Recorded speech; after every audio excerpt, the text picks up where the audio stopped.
Okay. Pues sí, muchas gracias por venir, Kim. It's a pleasure to have you here and introduce you all to Dr. Kim Potowski. Dr. Potowski is a professor of Spanish linguistics at the University of Illinois at Chicago, and I had the honor of working with her as my advisor when I did my master's degree there. Her research has included work on bilingual education, heritage language teaching, and Spanish dialects in Chicago. And she's the author of multiple books, including Spanish in Chicago, El Español de los Estados Unidos, and Conversaciones Escritas, just to name a few. So with that, I hand it over to you, Kim. Yay, gracias. Yay, hi, thank you. Wonderful. So we've got Graciela Iturbide behind me in her very famous photo of La Señora de las Iguanas, which somebody, Andy Warholed out down when I was in Oaxaca. I think I just used Andy Warhol as a verb. That's okay, right, Marty? That Claro. works? Awesome. Well, thank you so much for having me. It's a real pleasure. And I love talking about Mexicans. You can ask Marty. I'll stop people on the street, start telling them all about Mexicans. I hope my internet is gonna hold up here. So far so good. It was a little wonky a moment ago, but we're gonna see what we got. So let me go ahead and get my slides ready to share. And I've got some audio too, so let's make sure I do this properly. Oh, you need to give me the power. I think you should have it. Okay. I got the power. Here we go. Alrighty then. Here we go. And I need to move this. So here we are. And the title of this talk is Soy los dos, Spanish and Identity Among Mexicans. And I want to thank both Marty and Marisa for inviting me to share this stuff with me today. Yeah, so let's get started. What is a Mexican? Probably everybody here has a sense of what that might be, but when I tell like normal people, sometimes they go like, oh, what are you talking about, right? Well, in order to understand this, we should understand a little bit about the setting, which is Chicago, Illinois, which, as Marty mentioned, he is quite familiar with.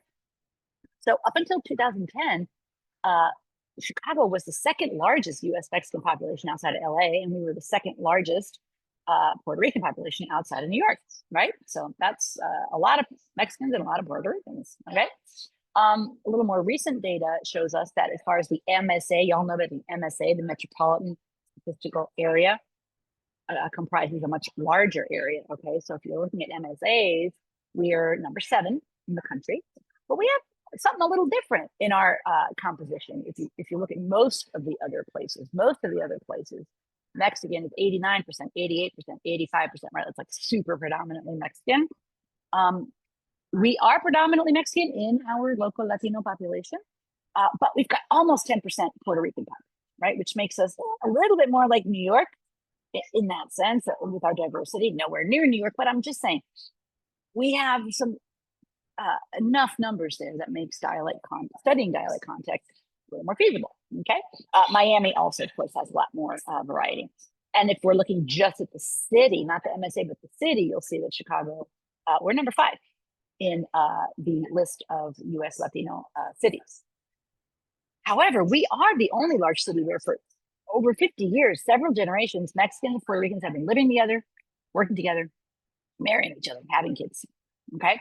So this has the potential to inform research in other parts of the US, particularly now that we're seeing more Caribbean and non-Caribbean dialect contact happen.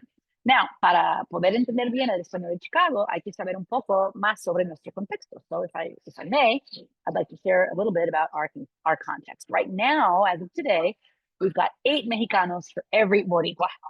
Okay, so Boricuas are surrounded by lots and lots of Boricuas. However, check it, in 1990, it wasn't like that. In 1990, Puerto Ricans were 17% of the local Latino population. So a lot of our corpus, when they were growing up, the folks in our corpus, there was a lot more concentration of Puerto Ricans back in the day. Okay, so I think that's important to keep in mind. Here are some neighborhoods. Marty, you probably remember some of these neighborhoods. You might have lived in some of these neighborhoods. I can't quite recall. But Hermosa, for example, used to be 35% Mexican, 54% Puerto Rican. Again, this is of the local Latinos, right? It's completely flipped. It's become a lot more Mexican than Puerto Rican. Logan Square and Humboldt Park is considered the epicenter of Puerto Ricanness in Chicago, right? But check this out. It too has flipped. It's got more Mexicans than Puerto Ricans. I think that's important to note. Now, here's a common question. When I would first start to tell people, oh, I'm studying Mexicans and Puerto Ricans, they would say, well, don't they hate each other? And this was the fight between Trinidad and Camacho. I remember I was living in Logan Square at the time, and I had my windows open because it was summer. And all of a sudden I heard like the whole neighborhood erupted. And that's when I knew Trinidad had won, the Puerto Rican had won, because I was in a Puerto Rican neighborhood, right? Um, and if you Google this, phrase like Mexicans, Puerto Ricans hate each other, you will find all kinds of evidence that yes, that they supposedly hate each other, quote unquote, hate each other. Okay. Um, One of the first academic pieces that came out about this was by Gina Perez. And if you look at the title, I love this title, Mexicana Sufrida y Puertorriqueñas Rencorosas. And I kind of thumbs up what Gina Perez found, right?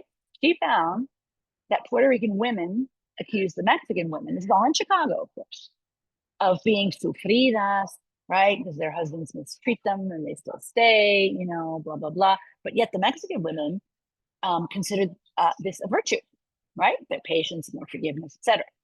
Now, the Mexican women, a su vez, found Puerto Rican women rencorosas. Oh, they'll just like cut their man and leave him. They had this other discourse. But yet the Puerto Rican women were very proud of their independence and the knowledge of their rights. So you can see how these two groups, at least among the women, were constructing discourses of difference. So I'm going to come back to this several times during this talk. Part of what it means to be Mexican in Chicago is to distance yourself from Puerto Ricans. And part of what it means to be Puerto Rican is to distance yourself from the Mexican. And what does that mean if you're Mexican Rican, right? Okay.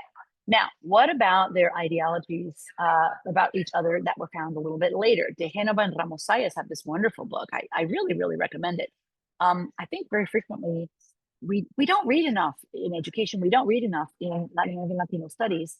And there's some really important overlaps. This is one of those overlaps, okay? These folks, De Genova and Ramos Sayas, are not linguists, but they did a book about Mexican and Puerto Rican interactions in Chicago that has a lot to say about language. Okay. A couple quotes from them. They say that Mexican and Puerto Ricans articulate their identities in large part through discourses that clearly distinguish them from each other. And this is linked to a larger social framework of racialization. Okay. They are racializing each other. Okay. So what will the Puerto Ricans, if they, the smack that they talk about the Mexicans is that they're illegal, quote unquote, this is their words, they quote unquote take all the jobs, they're too docile, backward, or excessively traditional. This is what we saw, didn't we, in that piece I just shared with you by Gina Perez. And the Mexicans about the Puerto Ricans, they will say things like, oh, the Puerto Ricans, they're citizens because they take welfare and they should be out working, okay? They'll criticize them for, quote unquote, not maintaining intact families, for not going to church, for being too loud or too brash, okay?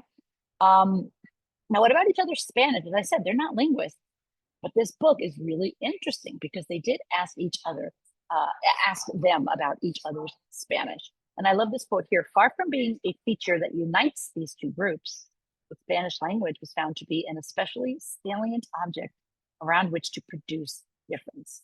And what the Mexicans said was, if you're Mexican or child of Mexicans or grandchild of Mexicans, you need to know Spanish. Right? Whether they do or not, we're going to come back to that. The answer is no. Spoiler alert. Okay. But the Mexicans do or did have this expectation. Whereas the Boricuas, I think due to, hundreds of years of being a colony, right, and having a diaspora, they have had to adjust their sense of identity to not including the Spanish language. Okay. That's why you have that famous song. It says, yo seré Boricua, incluso si nazco en la luna. Right? Aunque naciera en la luna, I think that's how it goes. Doesn't matter if you know Spanish, you are accepted as Boricua, right? Because as, a large diaspora, they've sort of had to accept this reality, right? I don't know if y'all have this experience, but I know among a lot of people I know down in Mexico, it's like if you go one time up to Houston or something and then come back, they're like, oh, you're a pocho. It's really this Mexicans insist far more on proficiency of the Spanish language. Of course, whether they achieve it or not, we'll come back to in a moment. Unfortunately, both groups agree that Puerto Rican Spanish is inferior to Mexican Spanish. That is to say that Puerto Ricans have internalized a lot of criticism, at least the groups that we spoke with in Chicago. And I think it's true elsewhere. They internalize this idea, right? Most Caribbeans have. Okay. All right. Now, in spite of these sort of differences that they have with each other, we have seen manifestations of collaboration. I think that's important to point out. Okay. Back in 2010, when we had the marchas, we had Boricua y Mexicano luchando mano a mano. This was important. Fiesta Boricua, Fiesta del Sol, they show up at each other things, and we're seeing it a lot more now. Oh, that's some stuff on Facebook there. You may remember a woman named Elvira Arellano. She took refuge. She was a Mexican. She was undocumented with a young son. She took refuge in a Puerto Rican church in the heart of Humboldt Park because ICE was not allowed to enter a church. And she was there for, I think, 3 years, right? So that she wouldn't get deported. So these are, and we're still seeing this today. I don't know if y'all are seeing the news about what's going on in Chicago right now. It's pretty intense. And Puerto Ricans are absolutely showing up to assist, because Puerto Ricans are by birth citizens, whether they want it or not. They're a colony, but they are showing up in lots and lots of ways for Mexican rights. So in spite of this initial, oh, don't they hate each other? We do see signs of collaboration between these two groups, okay? Now, I will say that I love this scholarship. What De Genova and Ramos Sayas did is beautiful, beautiful work. However, they only looked at first-generation Mexicans and first and second-generation Puerto Ricans. We wanted to look, Lourdes Torres and I, more at second and third generation. Okay, so what did we do? This is the Chispa corpus. Chispa stands for Chicago Spanish. Okay, we've got this number of Mexicans. We've got this number, of G1s, of G2s, and of G3s. So you can see we have a corpus of 124 folks. And I'm going to talk to you today first a little bit about Mexicans and Puerto Ricans before I move into the nucleus of this talk, which is the Mex-Rican. Okay. The city of Chicago is divided into north side, south side. If you're really interested, I can talk later about the different neighborhoods. We tried really hard and I think largely achieved getting a representative sample across north and south side neighborhoods. And what did we find? A lot of the same stuff that De Genova and Ramos Sayas found. Like the exact same smack they're talking about each other, right? However, we found a decline in these negative attitudes across generations. It was the immigrants who were more likely to produce these racialized discourses. Okay. The children and grandchildren of the immigrants, that is the second and third generation. And P.S., I should point out, I'm using the word immigrant even to apply for Puerto Ricans. They're not technically immigrants. I think you see where I'm going with this. They are U.S. citizens. Probably a better word would be migrant, right? From the island to the mainland. If it's okay, I'll just continue using the word immigrant. So the G2 and G3 more often would say, yeah, I've heard they don't get along, but, and then they would cite like this personal counter evidence that the rumors were untrue, okay? So our sense is that these frictions that are definitely there dissipate across generations, okay? I mean, let's be honest, y'all, the fact that Mexicans even exist, I mean, some Mexicans and Puerto Ricans are getting along, if you catch my meaning, right? They are having some children together. And I almost crashed my car trying to get this photo in downtown Chicago, okay? And this is how this book came about. In fact, it was a young woman who showed up for her interview. Lourdes and I were interviewing Mexicans and Puerto Ricans for our book. She sat down for her interview in my office. We began the interview. And I was like, okay, it says here that your parents are from Mexico. And she said, oh, well, my dad is Puerto Rican. And I was like, oh, man, you can't be in the study then. I didn't say this to her. I was just like, oh, you ruined it. No, you can't. But she already showed up. I had to pay her, money for doing the interview.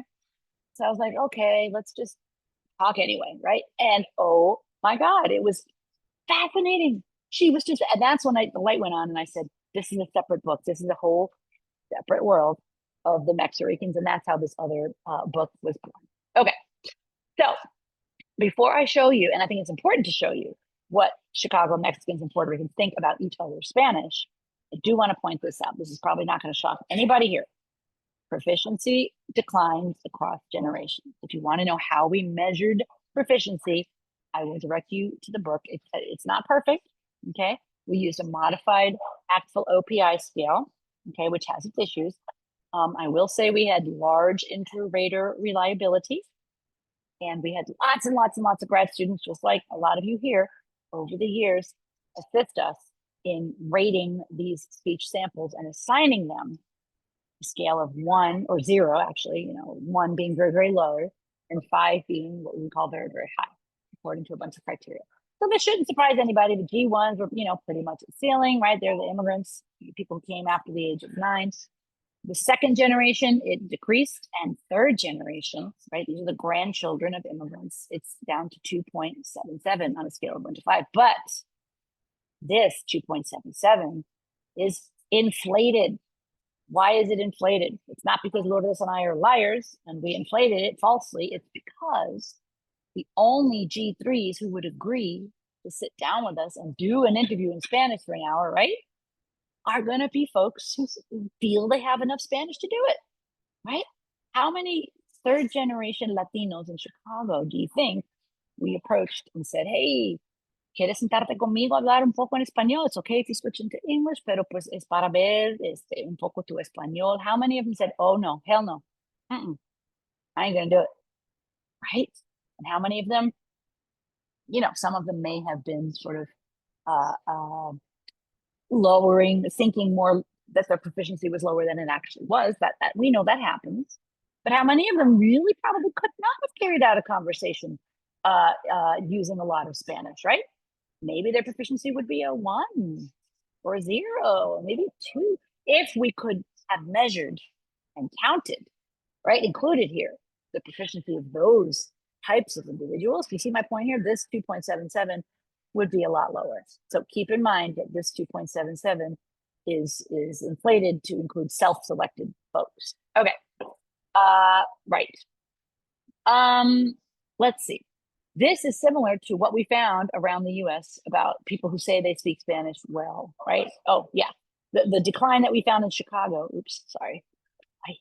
this decline that we found in Chicago is just like what you find around the US. I guess I just wanted to point that out. So yeah, nothing really shocking there. Now, if you keep in mind what I said earlier, we said that the first generation, here they are, right? They had the most negative attitudes. Second generation had less negative attitudes about the other group. And third generation folks had the least negative attitudes. This solid line here is the attitudes towards the social attitudes, let's say. Okay, this dashed line here are the linguistic attitudes. Check this out. So the first generation doesn't have anything negative to say about the other guy's Spanish, right? Mexicans are like, oh, that's how they speak Spanish. Puerto Ricans are like, well, that's how they speak Spanish. They didn't criticize the other group's Spanish. But look at G2. Those who are born and raised in Chicago, that's where it spikes. The children of immigrants are most likely to say, oh, no, Puerto Rican Spanish is bad. Or, oh, no, Mexican Spanish isn't like art, right? They had negative things to say. And then look at how in G3, it went right back down again. Super, super interesting. We don't exactly know why, but the conclusion that we propose is G1, first generation, they're super confident in their Spanish, right? It's okay that you speak like an Argentine, or that you speak like a Spaniard, or that you speak like a Colombian, or I got my Spanish, you got yours, it's all good. I'm confident in my Spanish ability, right? G2 is that generation who I think, or we think, starts to feel that lack of self-confidence, right? That linguistic insecurity, right? Oh, I'm supposed to sound like my parents, but I don't, and I'm insecure. So let me go ahead and criticize somebody else's Spanish. Okay. G3, it's like, if you got any Spanish at all, like, woo, hats off to you. Who am I to criticize your Spanish, right? And as we put it here, there is less involved or in identity constructions, less fake among G3s that is tied to Spanish. Anyway, that's what we came up with. 2 more additional points before I move on to the Mexican Ricans. If you look across the generations, Mexicans did have slightly stronger Spanish than Puerto Ricans. Might this go back to what we said before about those? Remember, we said Mexicans, we found, and others have found, like De Genova and Ramos Arias, that Mexicans insist, you're a Mexican, you're going to know Spanish. Okay. That might be some of it. But you can see that their proficiency declines across generations too, right? It's just that the Puerto Rican proficiency declines a bit more. Now, some people will say the following: oh, I know why Puerto Rican Spanish proficiency is lower? It's because they speak so much English on the island. Okay, yes, we do see a stronger presence of English on the island of Puerto Rico, okay? Particularly when you go to touristy areas and not exclusively that, but you do see it, I think, more than you do in most places in Mexico. However, it's very important to notice the following. The Puerto Ricans who showed up to Chicago, they were just as monolingual as the Mexicans, right? They are not in that wealthy class who got educated half a day in English on the island of Puerto Rico. Does this make sense? Furthermore, the fact that there are certain borrowings in Puerto Rico, the fact that Puerto Ricans on the island say zipper for zipper or matre for mattress, does not mean that they are quote unquote more proficient in English. Okay. So this idea that, oh, it's because there's so much English on the island. Nope. I don't think that holds water. What I think is more likely responsible for this decline, the greater decline in Spanish proficiency among Puerto Ricans compared to Mexicans in Chicago. It's something that Ofelia Centella pointed out years ago in New York, is that Puerto Ricans frequently will end up living among African Americans in African American neighborhoods in the United States. And of course, that's where English is spoken, whereas Mexicans much more frequently will live in highly dense Mexican neighborhoods, right? And that neighborhood information that I showed you at the very beginning actually bears that out. Mexicans more frequently live in highly dense Mexican networks and communities where they've got more Spanish going on than Puerto Ricans. Anyway, remember we talked about this decline in proficiency, and I said that this 2.77 was inflated. Well, this is important to point out. There's a lot of variation among G2 and G3 individuals. Just want to point this out here. It's not true that all G2 second generation Spanish speakers have stronger Spanish than G3s, right? I mean, check this out. I've got a G3 here who scored at ceiling. I've got 10 G3s here who scored a 4. They scored higher than these 17, right? Second generation folks. So there's a lot that goes into it. Generation doesn't explain it all. Okay. Yes, we can see some tendencies which were statistically significant, but generation does not explain it all. Okay, I'm going to talk about this lexical identification task. Hey, Marty, can you please remind me? I've got until I probably have another 20 minutes before I should pause for questions. Is that correct? Yes. Awesome. Then my espresso will help me. Okay, because I just want to talk, I want to give you the background about Mexican and Puerto Rican Spanish before we get into the Mexicans, and I hope I have enough time to do that. So we gave them this lexical identification task. Do I have any Boricuas here? Are there any Boricuas in the audience? Can you unmute yourself and shout "Huepa" if you're a Puerto Rican? ¡Huepa! All right, there's one. We got Raquel is my Boricua. Anybody else? ¿Alguien más Boricua aquí? Sé que Ay, Raquel. hay una mamá y esposa de familia boricua, que es mexicana. Okay. Sí, pero Awesome. soy mexicana, soy mexicana. Okay, tú te identificas como mexicana. All right, so wait, where'd my Boricua go? I'm looking on my thing. Was that Yanira? Oh, No, I'm who here. was it? I'm here.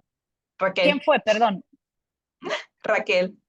Raquel, perdón. Es que it's hard for me with the Zoom. Okay, Raquel. So if somebody showed you this picture right here, do you see where my cursor is? Sí. Okay. ¿Tú a esto cómo lo llamas? China. ¿Verdad? So this is what we did in Chicago. We showed them these photos. These words were not here. Okay. And we would say, ¿con qué palabra se refiere usted a esta cosa? And if they said China, like Raquel just did, we would give them 2 points under the Puerto Rican category. And then we might say, okay, Raquel, ¿conoces otra palabra para esto? And what might Raquel say? Go ahead, Raquel.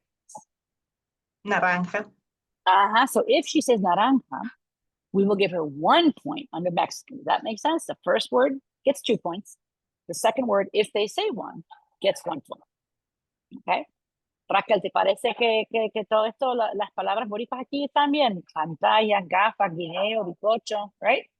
Sí, de hecho, I didn't learn the word frijol or frijoles until I was 8 years old. I just always thought it was habichuela until I came across it in a book. That's funny. That's funny. Okay. Now, please keep in mind, when I say that some of these words are quote unquote Mexican, I do not mean to say that they're only Mexican or only used in Mexico. What I mean to say is that's the word that Mexicanos would typically use, right?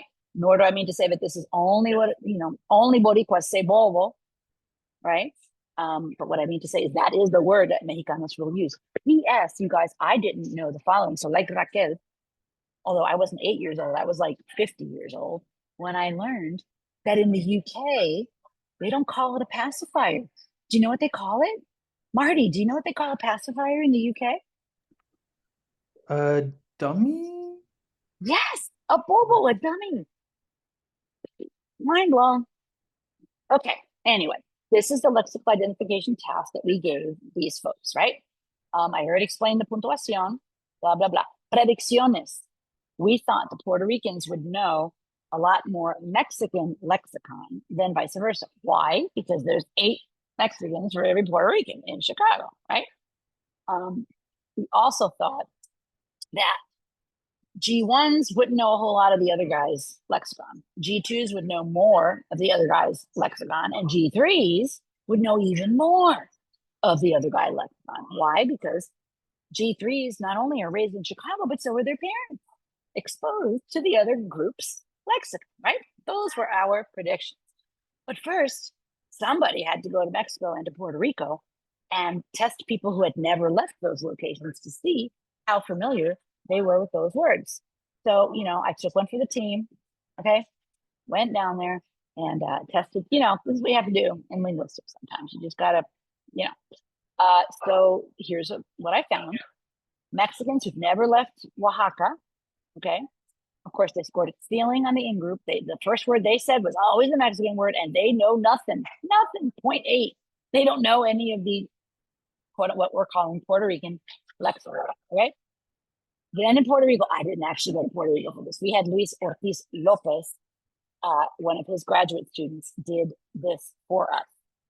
And what she found among 15 people in Puerto Rico who ever left the island, of course, they scored it stealing, right? Just like Raquel would on all of these words, okay? They knew more of the out group. That means, in this case, the Puerto Ricans, the out group vocabulary is Mexican, right? They had a much higher out group score. Who would like to take a guess about why that probably is? Why do Puerto Ricans who've never left the island know more Mexican vocabulary than Mexicans who've never left Mexico know of Puerto Rican vocabulary? Anybody like to volunteer? Yes. It's because of the ports? Perdón? Is it because of the ports? Like where they dock the boats and stuff like that? Ooh, that's an interesting hypothesis. Okay. We had a slightly different hypothesis. Maybe somebody else would like to chime in too. Julián Carrillo dice que tal vez por Mexican media. Excelente. Esa fue nuestra hipótesis. We kind of feel like, there's not a lot of Puerto Rican media out there. If you're sitting there in Mexico, you're never going to see a news broadcast done by a Boricua. But if you're in Puerto Rico, you may very well see a news broadcast, a novela, a película dubbed, etc., by a Mexicano. Does this make sense?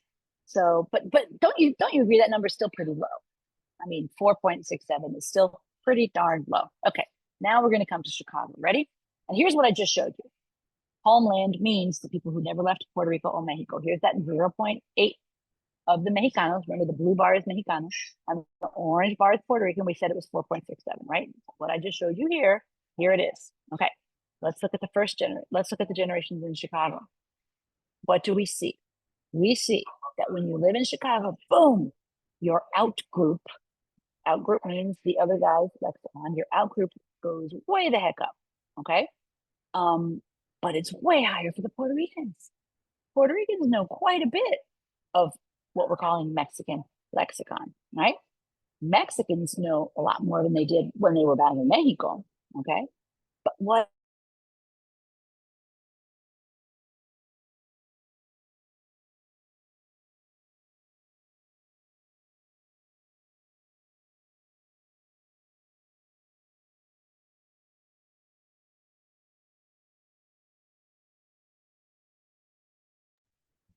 Ok, vamos a esperar un minuto.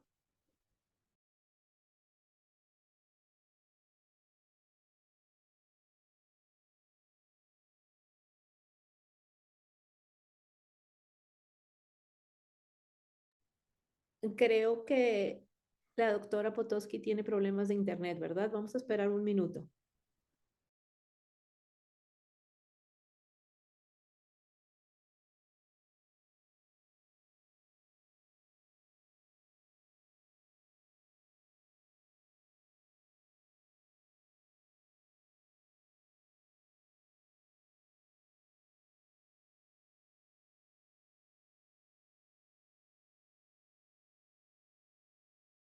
I'm back, y'all. Bienvenida I otra don't know. vez. Yeah, I don't know what happened there. I guess I told you my internet was being a little bit sketch. I guess it wanted to create some drama. Okay. So what we just saw shows that Puerto Ricans are accommodating more to Mexican lexicon and vice versa. However, in G3, here's what we thought. Oh, if you're in G3, you're going to know even more exogroup lexicon. But that's not what happened. And we realize it's because when you're in G3, your Spanish proficiency is declining so much, you don't even know your own group's lexicon, right? Much less the other guy's lexicon. So if we use Raquel as an example, right? If Raquel were a G3 in Chicago, she doesn't even know habichuelas, much less frijoles. Does that make sense? Of course, the food items tend to stick around longer, but that's the point I'm trying to make here. Okay, I'm going to move on to the phonology that we looked at. We looked at coda S, all right, and here we got some help from Erin O'Rourke. And here's something that's important that you need to know. When you were interviewed as a Mexican or a Puerto Rican, you could be interviewed by somebody who was, quote, the same, that is another Mexican or Puerto Rican, or somebody from the out group, okay? So our predictions were that the Puerto Ricans were going to accommodate more, right? Because we saw earlier that the Puerto Ricans tend to have a negative attitude about their variety. So we thought that first generation Puerto Ricans would say después. Second generation Puerto Ricans might start to say more después, right? And realize that that syllable final S as alveolar. And third generation Puerto Ricans were just always going to say después and accommodate, right, to Mexican Spanish. Okay. That's what we thought we'd find. Okay, you all know what the procedures are. If you need more information about this later, I can go into that. And here we go. Average rates across speakers did not change at all, right? It didn't matter if the Puerto Rican was talking to a Mexican or talking to a Puerto Rican. They just said después at the same rates. They were, let's call this 40-ish% of the syllabants, right? And 60-ish% that they would say después.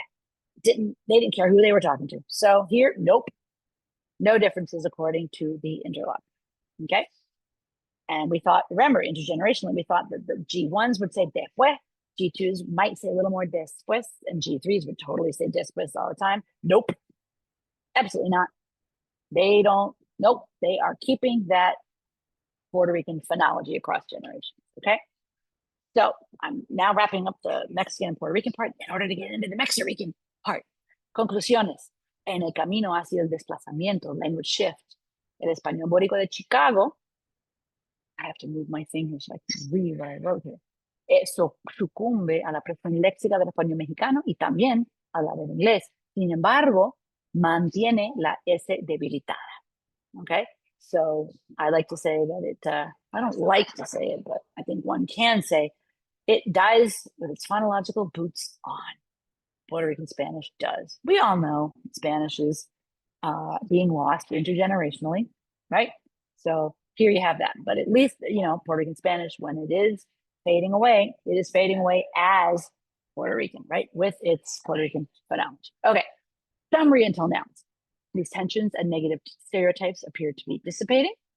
Okay, that's not there anymore. There's more of a collaboration. And furthermore, we have Mexicans. How common is this? When I started the book, I Googled, like, how common is it to be Mexican? And I found all kinds of terms: Colombo Rican, Cubadorian, Dominican, Guatexican, Guaterican. Does anybody here in this audience identify as a quote unquote mixed Latino, maybe, with one of these terms? Yes. A ver, Yo. ¿quién? Perdón. Yes, I said yes first. I'm Mexican Italian. My mom Ah, my mom's Mexican and my dad's Italian. is there a word for that? Did you come up with a word for that? No, just mixed. I don't know. Mixed. Okay, muy bien. Alguien, gracias, María, te llamas, ¿verdad? Aide. Aire, perdón. Ok, ¿alguien más? So, yo, A Raquel ver, de ¿quién? nuevo. Raquel de nuevo, Right. claro, tenía que ser Raquel. Yeah. A ver, tu identificación entonces. So my mom is Puerto Rican and my dad is Ecuadorian. Do So you yeah. have a word for that? No, also just What could it be? Mom is Puerto Rican, dad is Ecuadorian. Boridorian.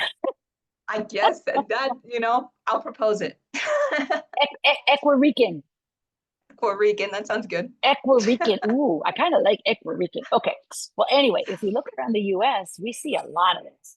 Okay. This is not just happening in Chicago. Okay. And we have Lillian Gorman's work. She's at the University of at Arizona. Okay. But she did her work in northern New Mexico between rural Mexicanos y Mexicanos. Okay. So this is a thing. So I asked myself, what's it gonna be if you're this little kid y tu mamá habla como mexicana, ¿saben? Pues como con los rasgos típicos del español mexicano. Y tu papá boricua, tú sabes, él habla así. Like, what in the heck is your Spanish going to sound like? Okay. And I labeled this I think I made this word up, intrafamilial dialect contact. At some point you get to, make up words for stuff. And then I kind of wanted to know about their attitudes and identities. Like, what does it mean to be Mexican? And I wondered, can people be truly dialectal? And I won't have time to play this video, but if you have time to watch it later, please look up the Key and Peele videos called Phone Call. They shift back and forth seamlessly between African American English, mainstream US English.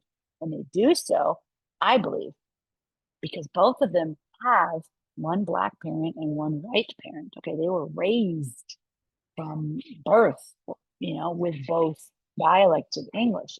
My sense is it's really the only way you're going to develop true or strong levels of proficiency in two different dialects of a language. In that case, English, right? In our case, we're looking at Spanish. Okay. So I've got interviews with 71 Mexican adults. They were all raised in Chicago. They were all exposed to both dialects since birth.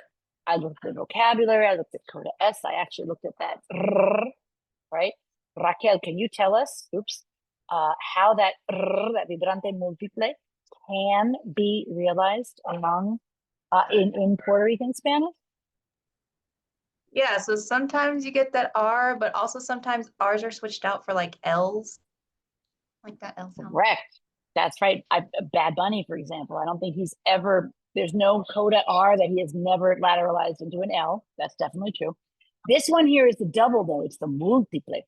So instead of carretera, we might hear carretera, right? And that's called a velarization. Okay, so that's what we looked at.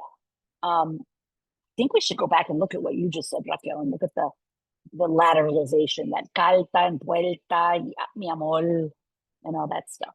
Anyway, we looked at those two things, and we looked at what they said about what it means to them. Like, what's your identity as a Mexican? Like, how do you, right? Okay, so all 71 of them were able to identify, Puerto Ricans say this kind of smack about Mexicans, and Mexicans, they say this kind of smack about Puerto Ricans. They all could identify it, okay? But none of them espoused it themselves, okay? And not a single one of them 71 of them, not a single one offered a direct criticism, Mexican Spanish or Puerto Rican Spanish. They could tell you what people say about both varieties, but they did not themselves espouse any of these criticisms, right? Which I found fascinating. Gave them the same lexical identification task. Prediction. My prediction, and yes, I'm a mother. I raised two kids, and we all know about childcare inequities. Like, it tends to be the mom who's home talking with the kids more. Okay. So I thought, okay, if you're a Mexican and your mom's Mexican, you're going to sound more Mexican.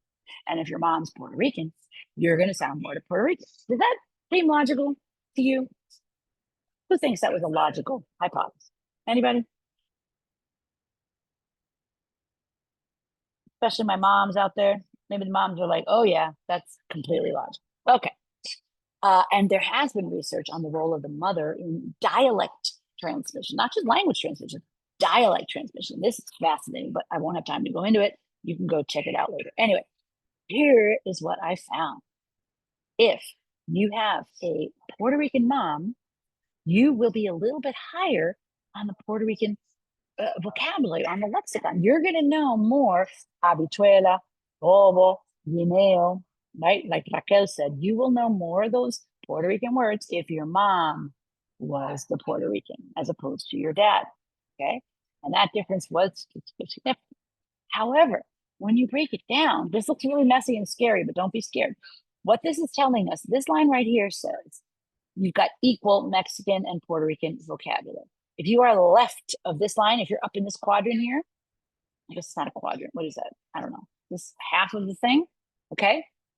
That means your lexical score is highly Puerto Rican, right? What do we notice about everyone who's to the left of this diagonal line, meaning that they are dominant in Puerto Rican lexicon? Look at them all. Mom is Puerto Rican. Mom is Puerto Rican. Mom is Puerto Rican. So if you have more Puerto Rican lexicon, it's because your mom is Puerto Rican. Now, if you're paying attention, you might be like, wait a minute. You've got two red squares here. Those two red squares, the mom is Mexican. What's going on here? I couldn't believe this, you guys. These two people, yes, these two individuals, Mexican individuals, yes, they had a Mexican mom, okay? But you know what else they had? They had a Puerto Rican stepmom. Their parents had divorced and the dad had remarried a Puerto Rican woman. Isn't that fascinating? Sometimes your data doesn't conform to your hypotheses, and oh well, that's how life is. And then sometimes you go, oh my God, wow, check this out. Fascinating. So the conclusion from that is having a Puerto Rican mom was necessary, but not sufficient to have a predominantly lexical, Puerto Rican lexical repertoire. Does that make sense? It was necessary, but not sufficient. So all these people had Puerto Rican moms too. They had Puerto Rican moms, but their lexicon was more Mexican. And I argued it's because they're being raised in Chicago, where there's 8 Mexicans for every Puerto Rican, right? So I guess what I'm saying is, if you're going to have Puerto Rican vocabulary, it's because you had a Puerto Rican mom, right? But not everybody who had a Puerto Rican mom has Puerto Rican vocabulary. Okay, so that's why I say it's necessary, but not sufficient. Okay, what about their phonology?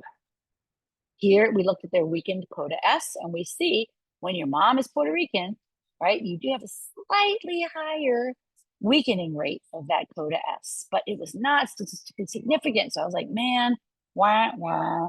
My hypothesis didn't get borne out. But then you know what I did? I looked at each speaker, and the speakers who weakened the most, guess what their mama was? Take a wild guess. Raquel, you know the answer. The speakers who did the most weakening of coda S, their moms were Puerto Rican. Puerto Rican. Okay, you got it. So there's definitely another factor going on here, if you will. Okay, and in that cajo, cafetera, ajos, right, etc. Again, we see a slightly higher difference, but it is not statistically significant. But then when I went in and looked, mom, poor mom, or speaker, poor speaker, right? What I saw was that of the 9 out of 12, there wasn't a lot. So we got 12 tokens. It's not a whole lot. 12 tokens of la R velarizada, okay? 75% of them, the speakers, guess what their mom was? Well, I guess everybody, Puerto Rican, okay? So in a way, my hypothesis was sustained, okay? All right, so I'm summarizing now. What I found was that Mexicans look more like Mexicans than Puerto Ricans in the majority of their features, okay? Although they do know a lot more Puerto Rican vocabulary. And everyone, all of my Mexicans who had predominantly Puerto Rican vocab and or predominantly Puerto Rican phonology, it's their mother was Puerto Rican. If you sound like a Boricua, it's because your mom was Boricua. Punto. That's what I found. Okay. I don't have a lot of time. I think I'm going to take one more minute to talk about this, about their identity performance. Okay. Almost 80% of all these Mexicans were rated. I had a bunch of people rate their the way they spoke, right? Their speech samples. I asked a whole bunch of people, does this sound Mexican or Puerto Rican? All right. Out of all of these Mexicans, fully 80% were rated as sounding like one or the other. And that makes sense because when you're speaking, when you say después, you can either realize it as después, después, or you can't realize phonemes both ways at the same time. You are making something is coming out of your mouth. Okay. So, in spite of the fact that all of these Mexicans said, I am both, do not make me pick. Don't ask me, do you feel more Mexican or Puerto Rican? No, I am equally both.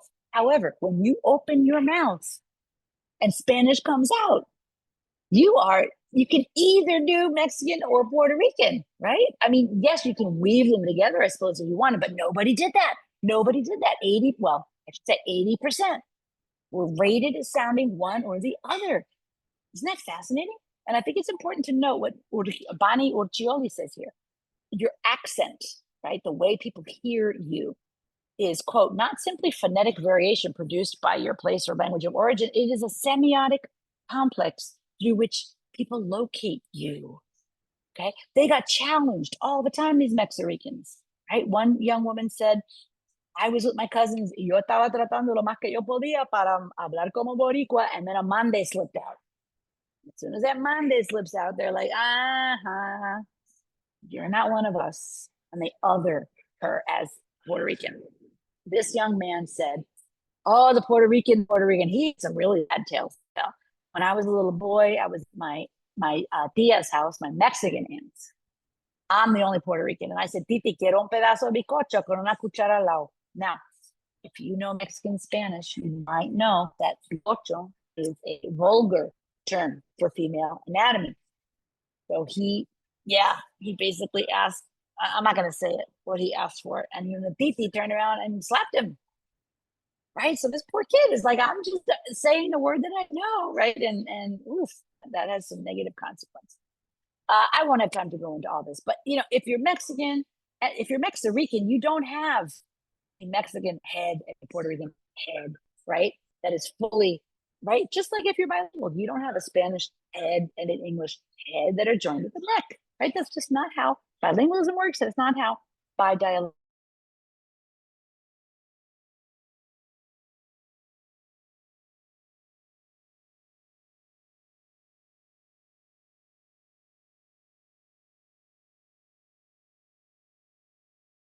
Mexicanas sufridas y puertorriqueñas rencorosas. And then the word way. Way is not used in Puerto Rico at all. And if any Mexican said way, it was like, boom, that was it. We got you. Okay.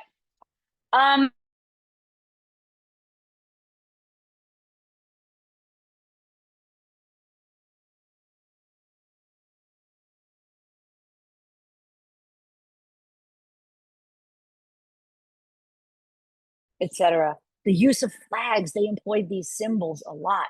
They would say, I'm not going to buy something with just the Puerto Rican flag. I got to buy something with both flags. And if you're in Chicago, you will see things that have both flags because there's so many Mexicans in Chicago, right? The food, también, enorme. They would be like, my mom, she cooked both things. We would get nopalitos and arroz con gandules at the same, right? That was another huge cultural way that Mexicans would identify, who they were. The issue I always got, I'm not Mexican enough to be Mexican, I'm not Puerto Rican enough to be Puerto Rican, right? And this is one of my favorite quotes. I wanted to title the book with this.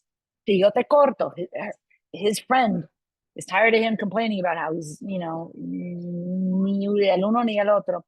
She's like, si yo te corto, ¿qué va a salir? Salsa o sofrito? Thought that was the best quote ever, but the publisher wouldn't let me use it as a title for the book. So this is the conflation of food, body, as underlining your true identity. People want to know, what are you really, right? Anyway, here's my summary, y'all. Most Mexicans do sound either Mexican or Puerto Rican. Some claimed that they could shift between dialects, but most of them said that one or the other would leak in, right? Which is fine. So language presents a very interesting, highly charged space of ethnic identity construction. Okay, and I think that's probably what I should, where I should end. Thank you very much. Yay, muchas gracias, doctora Potowski. Gracias por acompañarnos. ¿Alguien tiene alguna pregunta? I'm sorry, I went a little over. We probably have like 4 minutitos si ustedes tienen alguna pregunta. Me encantaría. Yo sí tengo una. Sí. I'm just a little bit curious about how you classify the generations. So you have Gen 1, 2, 3, but for example, someone like me, where I'm G3 Boricua, but I'm G2 Ecuatoriana. So like, how would you classify people in that situation? We don't. Y'all are just outside in the, you're annoying. We don't, no, I'm just kidding. We had a lot, there are a lot of folks like you, and people ask us that all the time. Like, how are you supposed to do that? I don't know. I don't know. It's a very, very good question. I don't have a very good answer. Everybody in our book cumplía con las definiciones que nosotros manejábamos, pero sabemos que hay un montón de gente que no. Okay, so that's just its own thing. That's its own thing. I think you should do the book on Boridorians. Gracias. ¿Alguien más tiene alguna pregunta? Si no, muchísimas gracias. Gracias a todos por acompañarnos. Fue un honor tenerla aquí en Spanish Theories, doctora Potowski, y nos veremos pronto. Gracias a todos. Que tengan muy buen viaje. Gracias, que estén muy bien.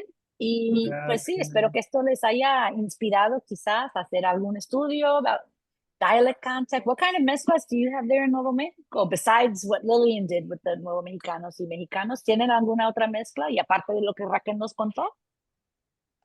La gente que tiene tiempo viviendo aquí, o doctora Shen, ¿usted conoce la respuesta? Bueno, la verdad es que lo que me viene en la cabeza es más bien lo que dijo Kim, o sea, los mexicanos, pero diferentes dialectos de México también podría ser, como estábamos Okay. hablando el otro día, Brisa, ¿no? O sea, sobre todo de Chihuahua, pero a lo mejor también puede que haya gente de otros lugares de México también, ¿sí? ¿O no? ¿Qué creen ustedes? Claro. Gaby, ¿qué crees? Sí, es más población mexicana, pero el norte de México y el centro de México es muy diferente. También el léxico. Entonces, cuando hay esas mezclas, también es muy diferente. Ujú. Por ejemplo, eso podría ser interesante. Me encanta, me encanta. ¿Les puedo pedir un favor? Can you all put your cameras on and I'll take a screenshot? Sí, buena idea. Ya que estamos tan guapas y guapos. Sí. A ver, yo tengo el cabello que parece aquí de las iguanas. Okay, I'm gonna take a screenshot. Are we ready? All right, I think that's everybody. Oh no. Well, now here comes Fatima. I don't want to force anybody, pero las personas que pueden, sí, vamos a ponernos así. A ver, everybody, Vogue, ready? 1, 2 y 4. ¡Yay! Gracias. Nos la envía, por Gracias. favor. Muchas Claro que gracias a sí, todos. claro que sí. Nos Que vemos estén muy pronto. bien. Muchas Igualmente. gracias. Gracias. Adiós, adiós. Gracias. Bye. Bye, bye.